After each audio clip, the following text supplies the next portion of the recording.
Hey everyone, welcome to a brand new episode of In the Money with Amber Kanwar. Now, I love stock picking as much as the next gal, but in this episode, we're doing it a little bit differently. We've got Brent Joyce. He's the Chief Investment Strategist at BMO Private Investment Counsel, where he's in charge of directing $50 billion in assets. And while I love stock picking, there's no denying that it's really been all about the macro. Since the market low on April 10th, 430 of the S&P 500 are up. That tells you that we're really just trading on one thing, tariffs. So we get his 2 cents on how that might unfold and where the areas of opportunity are for the broad market. Let's get into it.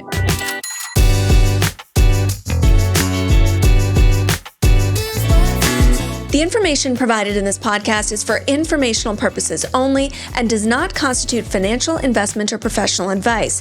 The views expressed by the host and guests are their own and do not necessarily reflect the opinions of any organization or company. The host and the guests may maintain positions in any securities discussed on the podcast. Always consult a qualified financial advisor or professional before making any investment decisions. Brent Joyce, thank you so much for joining me. Fantastic to be here, Amber. It is so great to speak with you because you direct some $50 billion in assets. And, you know, I have a tough time with my little mini portfolio. So the weight on your shoulders is really large. And just because we have time on the podcast, I would love for you to just educate people on like what exactly is this role of a chief investment strategist? Like how in the weeds are you getting? Yeah, people ask me that regularly to try and contrast with a chief investment officer. And at different firms, they mean different things. But for me, one of the reasons why I wanted to stay a strategist is it stays close to the money. And so I am a portfolio manager and I'm making investment decisions. Chief investment officers, often I see, and this is a stereotype, they're managing other portfolio managers often, right? So they're managing people. I prefer to manage money. All right, well, let's talk about how we're managing money in this market. You wrote a piece, I think it was about a month ago, and it was before the market really put in a low. And you wrote, a 10% drawdown in the S&P 500 isn't uncommon and can be quickly erased. Did you know that 2 weeks later it would be erased?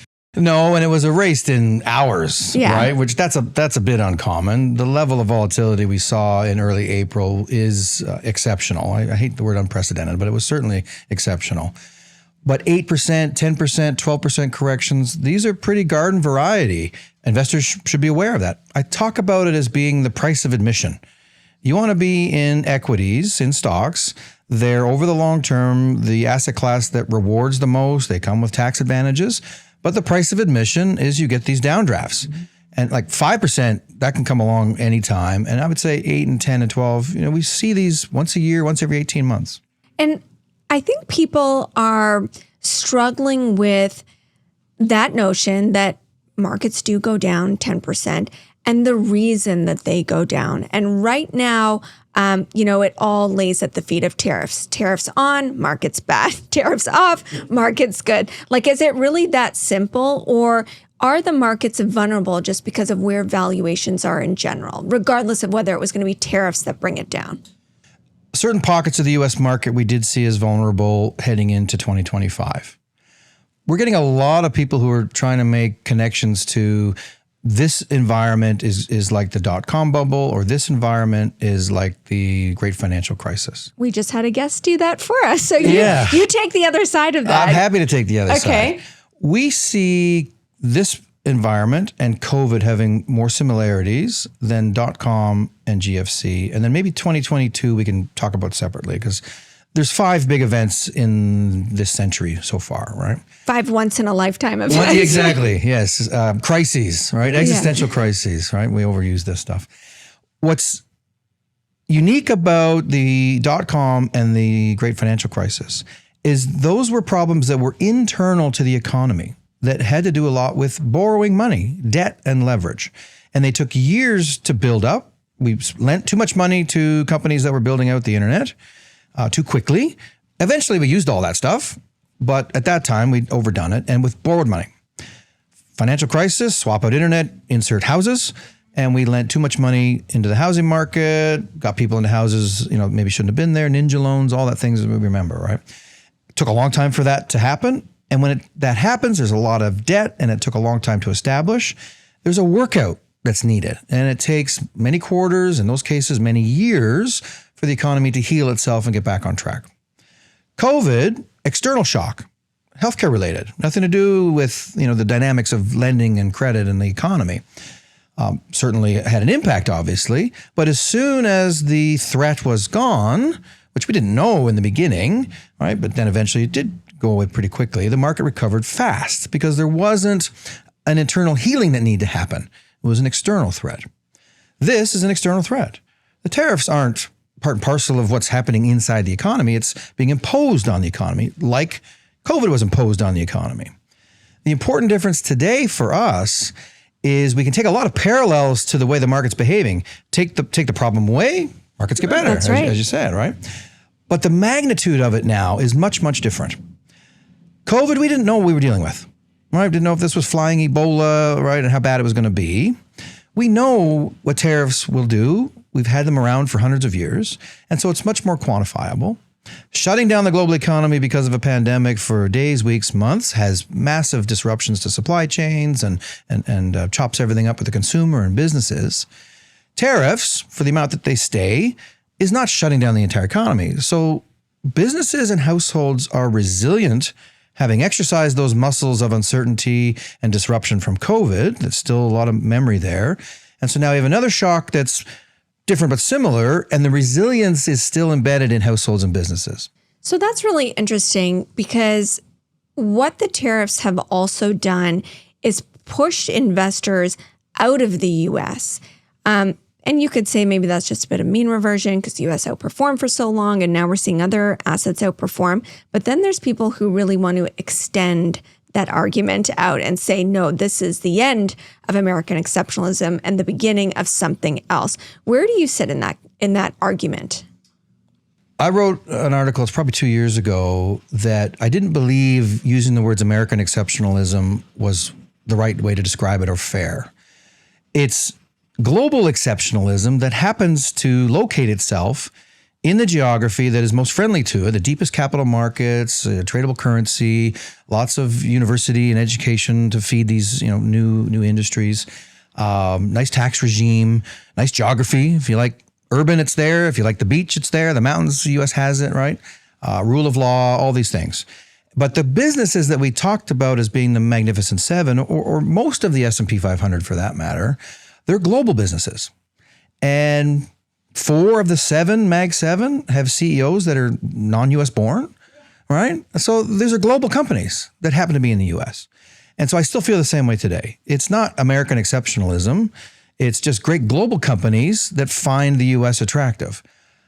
I would suggest in the first 2 weeks of April that America is a very attractive place to locate your business and so on, the rule of law, the taxation issues, that, there was a hint of bringing that into question, but just a very little hint. We've seen since then these very important feedback loops, Congress, the judiciary, the bond market, the stock market, all have worked to help curb the enthusiasm of policymakers with their tariff aspirations. And that to me signals that the system is working. It's why America is a great place to set up shop and be in business. It's also an expensive market, though. So even a hint of something that isn't great can really cause this volatility, whether it's the overall market, whether it's a single stock trading at 70 times sales. What do you think about that being a vulnerability? Take away tariffs, take away any shock from the outside. Just on an absolute basis, American stocks are expensive. Some American stocks are expensive. And so we look at the S&P 500 on a market cap weighted. I'm sure you have others who've talked about this, the equal weighted version of it, where you strip out X, the top 10, X, the top 15, and look where valuations are. And it's was much more reasonable, tariffs and everything aside. Now everything is a little bit cheaper. There was some froth, clearly, because some of the largest and most expensive companies had the biggest haircut through not even the thick of the tariff piece, but in February and March after the peak in 19th of February. And so it's a combination of all these things. A little bit where some companies were certainly out over their skis on valuations, Most of those businesses deserve high valuations. They've got fortress balance sheets. They've got moats around their business, all those things.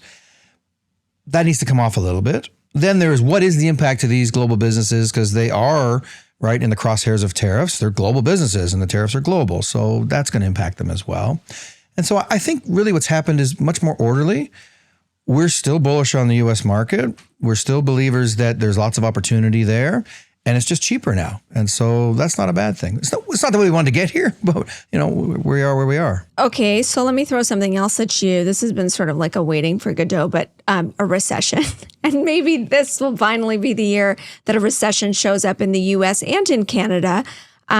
And the economic data, certainly at the beginning of the year, suggested that there is some weakening in the consumer. And what was really propping up economic growth was a huge surge in imports because people were trying to front run potential tariffs. So what's your view on that? The fact that, tariffs on, tariffs off, whatever, there's still a slowdown afoot.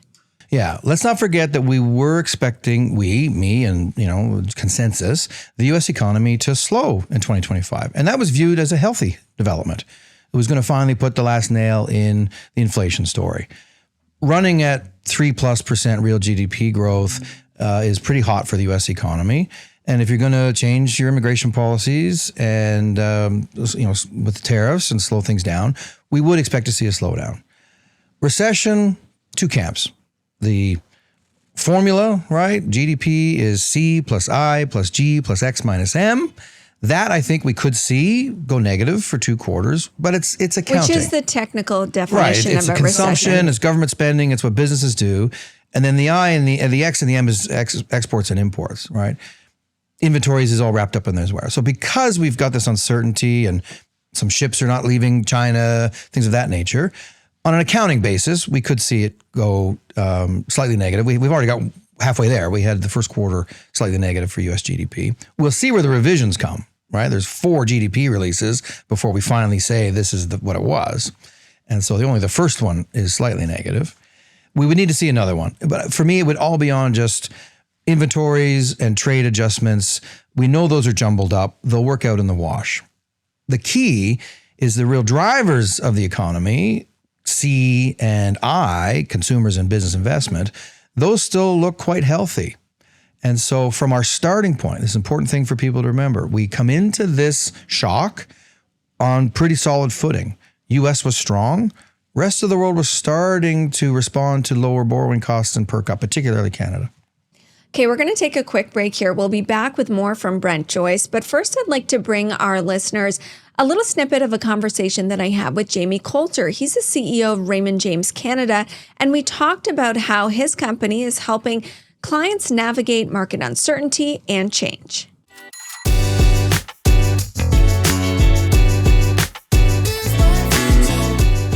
You're the CEO of a company at a time of incredible tumult, and I just love to get your perspective as a C-suite executive on the current climate. Do you see a recession coming? How much instability is there? Well, again, I think your crystal ball is about as good as mine. And I do like to think, again, in a mix of headwinds and tailwinds.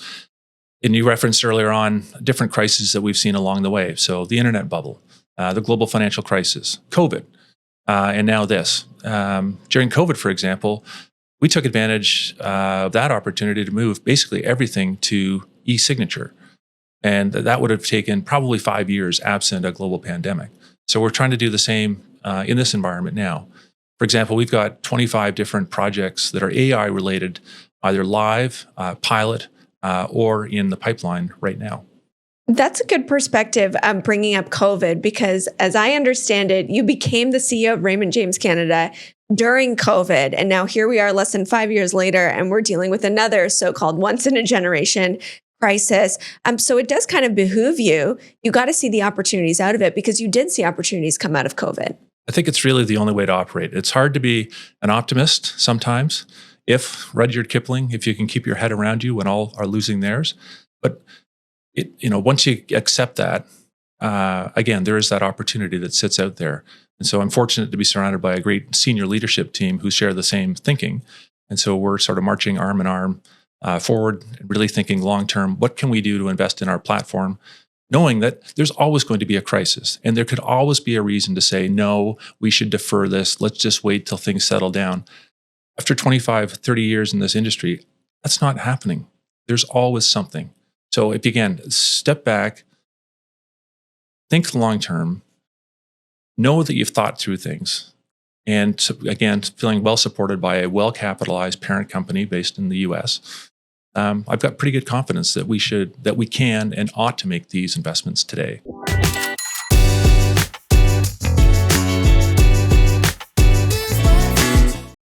You mentioned something in there about inflation, and this week we got a read of inflation in the US. It fell to the lowest level in 4 years. And I think that's quite stunning in an era where we're talking about tariffs and how much that's going to drive up inflation. So I just want to back up a little. So a couple of years ago, rates are going up. Everybody's screaming, the U.S. is going to go into a recession. U.S. is going to go into a recession. And it just never materialized because what people didn't pay attention to was how much government spending was taking place. Now people are saying tariffs are going to drive up inflation. The Fed won't be able to act, and that's where recession comes from. Are tariffs going to drive up inflation? There have been a small minority of people who say tariffs are not inflationary. Are you in that camp? Depends on your time horizon. So the very immediate term, we have an increase in prices because of tariffs, whatever that X percentage is going to be. And we should talk a bit about that in a moment. And we can't use the word transitory anymore because the Fed ruined it, right? Don't you dare. The T word. So many T words you can't say now. But we would expect that, the theoretical approach to that is you have a one-time jump in prices. Remember, inflation is a rate of change through time, month over month, quarter over quarter. And so inflationary, yes, but then is it persistent? And that's where I'm in the camp. It appears that the Fed, the Bank of Canada are certainly in the camp to say, well, the longer term impact is you've disrupted the economy. You've sucked money out of the economy. Let's not forget that's going into the U.S. Treasury. It's real money. It's coming from somewhere. And that's going to have a dampening effect on the entire economy. And so that overwhelms any near-term inflationary impact from just the price bump. The whole thing slowing down, including the services side of the economy, which is much larger and doesn't have tariffs, that's where the deflationary piece comes in. Is the Fed behind the curve? Should they be cutting rates then? Yes, unfortunately. Why aren't they? Central banks are behind the curve because the President of the United States is challenging their credibility. And I think Jerome Powell wants to cut rates, but he doesn't want to be told to do it. And that's dangerous for the U.S. exceptionalism argument is independent central bank is a part of that. And independent judiciary is a part of that. Checks and balance of Congress is a part of that. And all of those are feeling a little bit threatened with the actions of the new administration. And so we do see the Fed cutting rates later this year. They'll have enough evidence that it'll be apparent it's their own decision.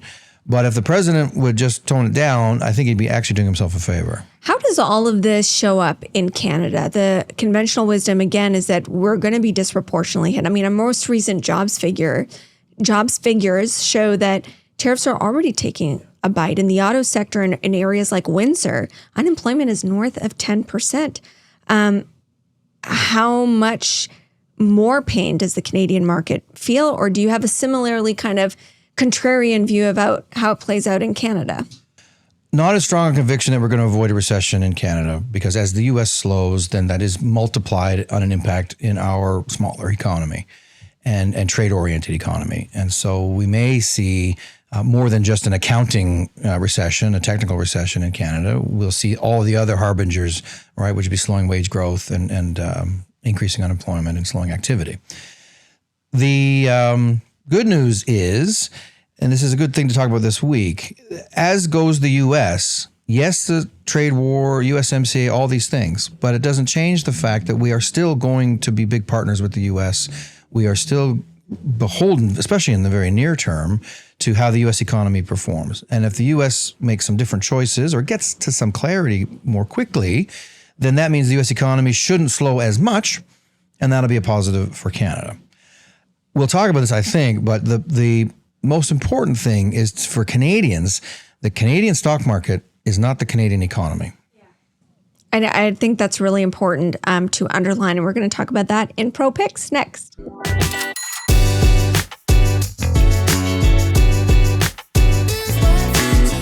ProPicks is brought to you by ATB Financial. With $62 billion in assets, ATB Financial is powering possibilities for more than 820,000 financial services clients in Alberta and beyond. ATB's capital markets arm is a full-service investment dealer that offers investment and corporate banking, sales and trading, institutional research, and risk management. Visit atb.com/inthemoney for more information. Okay, time now for a look at ProPicks. This is Brent Joyce's we're doing it a little bit different. We're doing kind of like the assets that you would allocate to and your relative weight. And you just finished telling us, that there might be disproportionate weakness in the Canadian economy, but economy does not equal equity when it comes to the Canadian market. So your actual highest conviction equity market is the Canadian market. Is that right? That's correct. Tell me why. Canada, both the economy and the market, so after saying that they're not the same thing, we have gone from public enemy number one on tariffs to, what is it last week? Let's just be friends, right? All I want is their friendship. And so there has been a shift in that narrative. All the while, the Canadian equity market has gotten less expensive, cheap, from what was already not terribly expensive anyway. The TSX, 230 odd businesses that make up the composite index. It's hard to count. You don't have to take your shoes and socks off to count the number of businesses who only do business in Canada. All right, you've got the old telephone companies, the grocery stores, and then it's like all the energy businesses, all the mining, all the forestry, all the auto sector, Shopify, the banks, the insurance companies, on and on and on. These are North American / global businesses. And so we're able to access these great Canadian franchises that have global footprint, and you get a 3% dividend yield while we wait to see what happens. They're not expensive. That's on a relative basis, when I think about Canada and then the US, I only get half the dividend. Yes, I think there's great companies there, but there's uncertainty. They're not as cheap. I'm not falling into the whole Europe is the new story. It's a story, but not the new story. And emerging markets certainly have to work itself out. So when we look at those four big buckets that we look at, Canada continues to filter to the top. So that's interesting, because I've been hearing for years now, Canada's a cheap market, the dividend yield, and only recently it seems to have mattered. I'm curious how long you've held this view, this more incrementally positive view towards Canadian equities, and what kind of runway are you looking at? We've held this for quite some time, and the little secret that's been hidden in the whole U.S. exceptionalism is Canada's been performing very, very well. You look at the calendar year performance last year, particularly in Canadian dollars, a big chunk of that U.S. outperformance for Canadians is the currency, right? That's reversed a little bit in the last little while. And so you go back over 1 and 2 years, TSX is holding its own with the U.S. So we have liked it for all of that piece. For Canadians, you have the tax advantages on the dividends, and thankfully now the capital gains have stayed intact, right? And so it's been really the 3 years that I've been at BMO, we have had this view towards Canada. It wasn't equal. We liked both Canada and the U.S. for the longest time.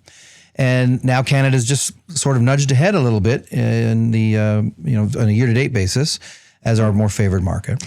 One of the things you've also brought to us as kind of your high conviction areas is the bond market, because you can go anywhere. It's not just stocks, it's bonds as well. And so your view that the Fed is behind the curve, they should be cutting rates. But then I look at what's going on in the bond market, and those yields are rising, and a refresher, yields go up. That means the prices are going down. Are you willing to bet that reverses and that bonds are a good investment here? I'm willing to bet that it's not a symmetrical payoff risk reward at the moment. And so if everything works out wonderfully, and we need to have higher yields because the economy revs up and maybe we have a touch of inflation, I think the upside for yields from where we are today is limited, 25, 50 basis points. I think all central banks, ex-Japan, are still going to be cutting this year. And so that has some downward pressure on bond yields. But it's the protection that the bond market is offering us. So if we're going to have an equity overweight, within credit, I think about spending a risk budget. And so I can have riskier bonds than others within our fixed income exposure. The credit is the riskier piece. We've had a lot of that. And now we're favoring some of the safer bonds, which are the government side of things. And if we're wrong. Is that relatively new? that move to favor that? Well, we always have them yes, as a safety valve. Yes. It certainly is sort of since February, right? When equity markets were all the rage and hitting all-time highs, and we're thinking, there's a lot of things out here to be worrying about. Are we whistling past the graveyard here for stocks? And so where do we go? Well, we'll look at some bond exposure.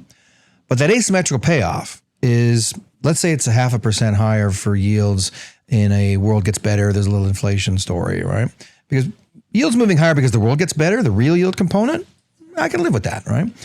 But we're wrong, we have the hard recession, this tariff reprieve we have this week is just another, on again, off again, and things get a little bit ugly, or maybe we've cooked a little bit in the cake already that's going to come home to roost, later in the year, then I can see 75, 100, 125 basis points of decline in the bond market. And that's going to drive 6 and 7 and 8% returns in an ugly scenario that we're going to really want to rely on for our balanced portfolios.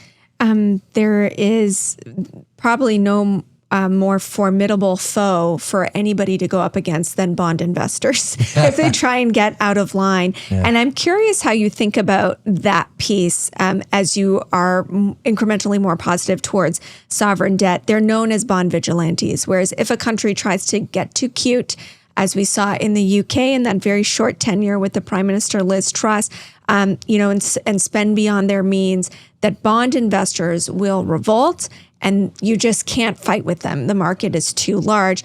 It seems like we got a little hint of that in the US. Do you think that that's meaningful, a meaningful check and balance to what's going on in the US? More than meaningful. It's the most important piece. So we've got some souring public opinion. We've got CEOs hiring lobbyists and marching in Washington, and they're getting exemptions and reprieves. We've got Congress starting, they were in recess for most of April, right? So they're coming back and having a say. A couple of hundred court cases challenging the president and the tools he's using. So all those are important feedback. The stock market's stumbling, and Trump came out himself and said, the stock market's just doing what the stock market does. And, there may be some truth to that. The U.S. government doesn't own stocks, so it's tangential feedback, the market going down. The U.S. government is in the bond market in a big, big way. We all know that. So it's not tangential feedback. This is direct and immediate feedback that they have to pay attention to. Scott Bessent, Howard Lutnick, these are Wall Street guys, so they know how the bond market works. And I would say that it was that rise in term premium, rising U.S. borrowing costs for the government of the U.S., the taxpayers, that got their attention. It's not the Liz Truss moment, right? It is and it isn't. It's the right concept. But for Liz Truss, we saw UK bond yields going up 300 and 400 basis points. All right. Here we're talking about they went up 30, 40 basis points in a short period of time. Still a lot. Still a lot. Yeah. And the right signal. What happens after the middle of April, and we saw that signal, all of a sudden we're doing deals, only criticizes the Fed every other day instead of every day, right? Court cases are moving through. Elon Musk goes back to his day job. There's a lot of things that pivot. And it wasn't because of the stock market in the first week. It was because of the bond market in the second week. What do you think about the president overtly telling people to buy stocks, or now is a good time to buy stocks? That one day that he did it, it turned out to be boy, was he really right? And now this week he's kind of doing it again. And I wonder, as somebody who is a conservative investor who invests $50 billion, do you have to pay attention to stuff like this now? Oh, I've paid attention to Trump since his first term, right? And so you do have to keep an eye on it.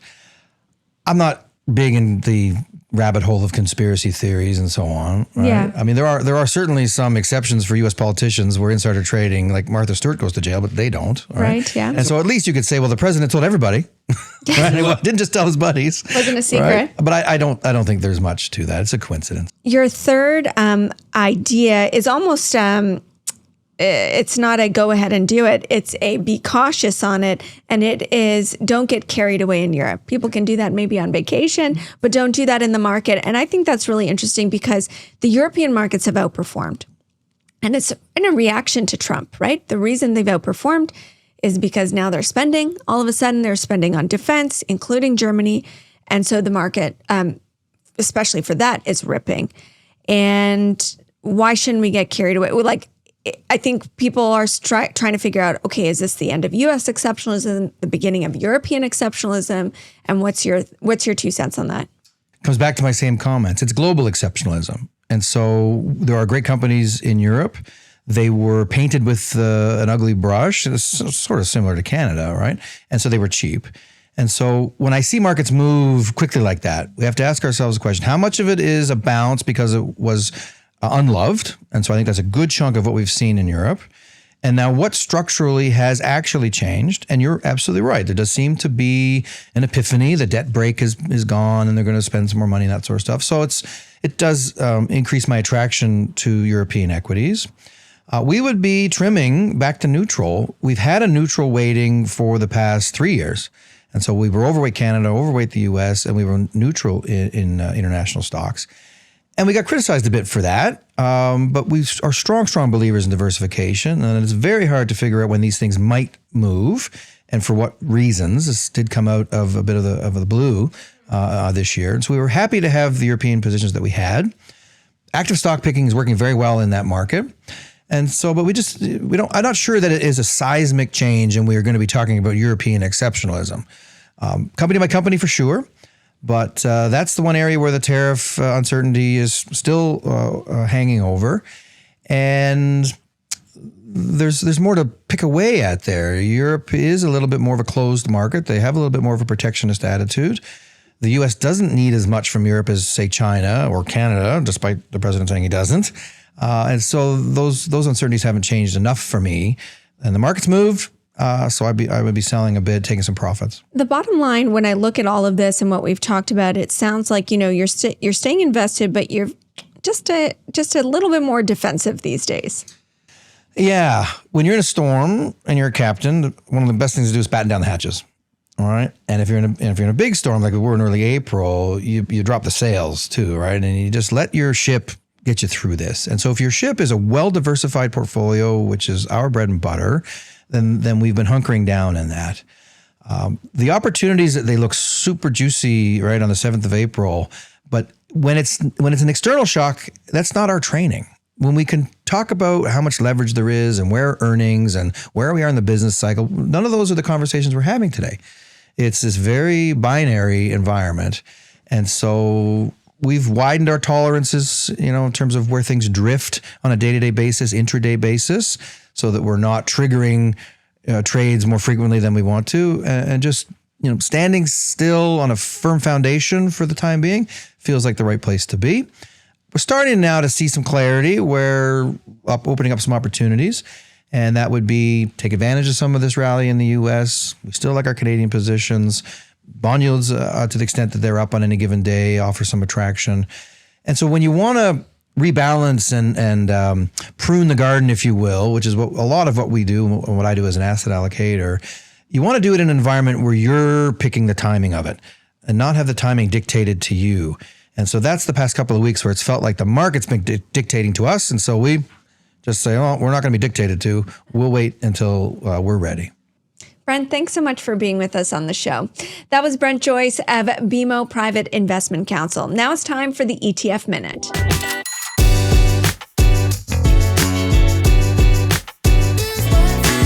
This is the ETF Minute on In the Money with Amber Kanwar. Today, we're talking about the newly approved Solana ETFs.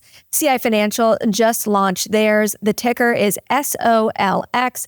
And to discuss the Solana ETF and the opportunity, we've got Jennifer Sinopoli in studio, Executive Vice President and Head of Distribution at CI Global Asset Management. Jennifer, thanks so much for being with me. Thank you for having me. It's a pleasure. So the Solana ETF, I feel like people are still wrapping their heads around what is Solana? It's a cryptocurrency.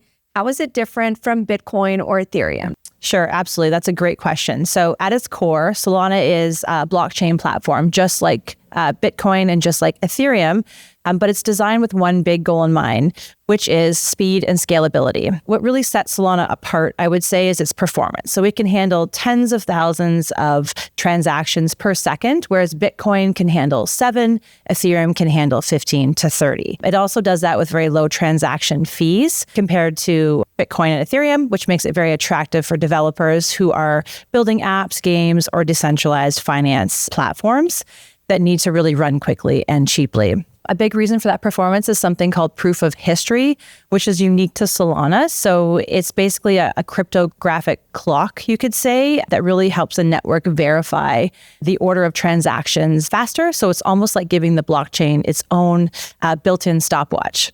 So if I had to summarize, Solana, it's fast, it's low cost, it's a chain that's really aiming to bring blockchain technology to the scale of real-world applications. So still early days, but it's definitely one of the most innovative platforms that we see out there right now. And it's the newest cryptocurrency that investors can get exposure to through an ETF. How do you structure that ETF? Now that we have kind of a playbook of a Bitcoin ETF and an Ethereum ETF, how does the Solana one work? So the CI Galaxy Solana ETF trades under the ticker SOLX.B and SOLX.U. It's a really exciting way for investors to gain exposure to the Solana tokens, but without having to go through the hassle of obtaining their own digital wallet or managing their own private keys. It's designed to make investing in crypto as simple as buying a traditional ETF. So what really makes this stand out, though, is its partnership behind it. So it's a collaboration between us, CI Global Asset Management, one of Canada's leading investment firms, and Galaxy Asset Management, who are a major global player in the digital asset space. They manage over $7 billion across the ecosystem in alts, ETFs, and staking. And so they bring some serious, I would say, crypto credibility to the table. They act as the sub-advisor on the ETF. So they handle all of the trading of Solana. And more importantly, they're one of the largest validators of the Solana network. So they're not just investing in the ecosystem, they're actually helping actively support it and also secure it. I got to ask you about fees. How expensive is this product? Okay, so in the digital asset space, CI has always pushed the envelope and been a leader when it comes to price. We did this with our Bitcoin and our Ethereum ETF. And now with Solana, we have followed suit. So we've launched it at 35 basis point management fee. However, we've actually waived that management fee to $0 for the first 3 months post-launch. With all things crypto, I have to ask about the risks. Is it as volatile as we see with some of the other cryptocurrencies? How do you think about that? I think that's a really important question, one that every investor should ask before really stepping into the digital asset space.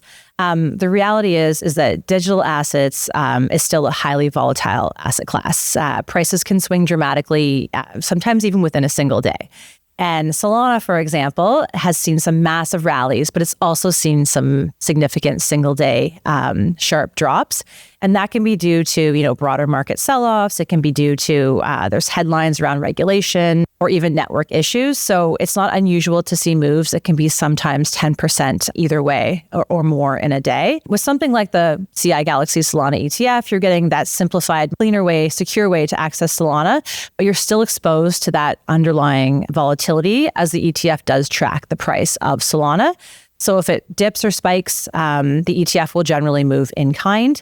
That said, though, the benefit of the ETF structure is that it's held in a regulated environment with professional oversight by CI and Galaxy. Now, you mentioned this is just part of some of the other crypto offerings that CI has with the Bitcoin and the Ethereum exposure. How should investors think about that suite of exposure? So what really sets us apart is our partnership with Galaxy Digital. They're one of the most respected and established players in the global crypto space. But beyond the product innovation, CI is leading the conversation in the space. So we see ourselves as not just providers of digital asset products, but also educators and thought leaders. So through our partnership with Galaxy, we've launched the CI Digital Assets Academy, which you can find. It's a free online resources hub, which is on our site. It's where investors and advisors or anyone that's really interested in the digital asset space can go to learn the fundamentals of crypto, the blockchain technology, and how all these assets would fit into a modern portfolio. Jennifer, thanks so much for being here. Thank you very much for having me. For more information about these ETFs, you can visit the link below or check out our show notes.